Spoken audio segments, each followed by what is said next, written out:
ನಮಸ್ಕಾರ ಎಲ್ಲರಿಗೂ ಭಾವಂಜನಿ ಕಿಚನ್ಗೆ ಸ್ವಾಗತ. ಇವತ್ತಿನ recipe restaurant style chicken biryani. ಇದು ಮಾಡಕ್ಕೆ ಬೇಕಾಗಿರೋ ಇಂಗ್ರೀಡಿಯೆಂಟ್ಸ್ ಎಲ್ಲ ಇಲ್ಲಿದೆ. ನಾನು ಇಲ್ಲಿ 1/2 kg ಚಿಕನ್ ತೊಗೊಂಡಿದ್ದೀನಿ. 1 ಗರಿ ಕರ್ಬೇವಿನ ಸೊಪ್ಪು, 1 ಟೇಬಲ್ ಸ್ಪೂನ್ ಧನಿಯಾ ಪುಡಿ, 1 ಟೇಬಲ್ ಸ್ಪೂನ್ ಅಚ್ಕಾರದ ಪುಡಿ, 1 table spoon Kashmiri chilli powder, kasuri methi ಸ್ವಲ್ಪ, ಅರ್ಧ ಟೀ ಸ್ಪೂನ್ ಗರಂ ಮಸಾಲ, ಸ್ವಲ್ಪ ಟರ್ಮರಿಕ್ ಪೌಡರ್, ಅಡಿಗೆ ಎಣ್ಣೆ, ತುಪ್ಪ, ಶುಂಠಿ ಬೆಳ್ಳುಳ್ಳಿ ಪೇಸ್ಟು, ರುಚಿಗೆ ತಕ್ಕಷ್ಟು ಉಪ್ಪು, ಸ್ವಲ್ಪ ಮತ್ತಿಲ್ಲಿ ನಾನು ಡ್ರೈ ಸ್ಪೈಸಸ್ ಎಲ್ಲ ತೊಗೊಂಡಿದ್ದೀನಿ. ನೀವು ಸೂಪರ್ ಮಾರ್ಕೆಟಲ್ಲಿ ಕೇಳಿದ್ರೆ ಸಿಗುತ್ತೆ. ಬಿರಿಯಾನಿ ಮಸಾಲ ಡ್ರೈ ಸ್ಪೈಸಸ್ ಅಂದರೆ ಕೊಡ್ತಾರೆ. ಅದನ್ನು ನೀವು 1 ಪ್ಯಾಕೆಟ್ನ 1/2 kgಗೆ ಯೂಸ್ ಮಾಡ್ಬೋದು. ಹೆಚ್ಚಿಟ್ಕೊಂಡಿರೋ ಒಂದು ದೊಡ್ಡ ಟೊಮೆಟೊ, ಹೆಚ್ಚಿಟ್ಕೊಂಡಿರೋ ಕೊತ್ತಂಬರಿ ಸೊಪ್ಪು, ಸ್ವಲ್ಪ ಪುದೀನ, ಹೆಚ್ಚಿಟ್ಕೊಂಡಿರೋ 2 ದಪ್ಪದ ಈರುಳ್ಳಿ ಮತ್ತು ಒಂದೇ ಒಂದು ಗ್ರೀನ್ ಚಿಲ್ಲಿ.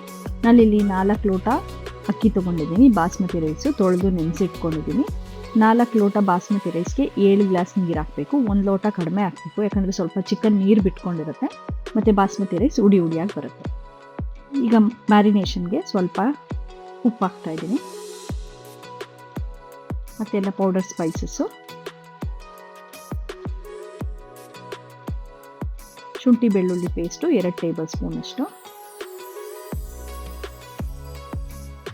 ಮತ್ತು 1 ನಿಂಬೆಹಣ್ಣು,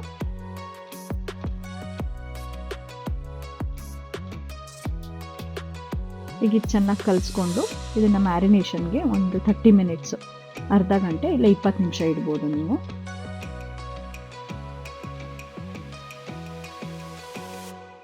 ಈಗ ಒಂದು ಕುಕ್ಕರ್ ಪ್ಯಾನ್ಗೆ ನಾನು ಒಂದು 3 ಟೇಬಲ್ ಸ್ಪೂನು ಕುಕ್ಕಿಂಗ್ ಆಯಿಲ್ ಹಾಕ್ತಾಯಿದ್ದೀನಿ.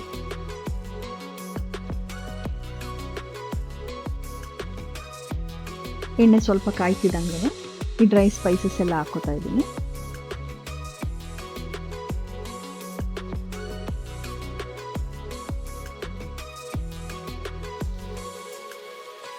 ಸ್ವಲ್ಪ ಎಣ್ಣೆಲೆ ಹುರ್ಕೋಬೇಕು.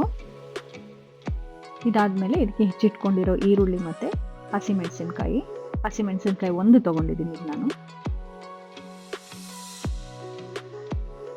ಈರುಳ್ಳಿನ ಸ್ವಲ್ಪ ಹುರ್ಕೋಬೇಕು, ಗೋಲ್ಡನ್ ಬ್ರೌನ್ ಆಗೋ ತನಕ. ಇದಕ್ಕೆ ನಾನೀಗ ಪುದೀನ ಹಾಕ್ತಾಯಿದ್ದೀನಿ. ಹೆಚ್ಚಿಟ್ಕೊಂಡಿರೋ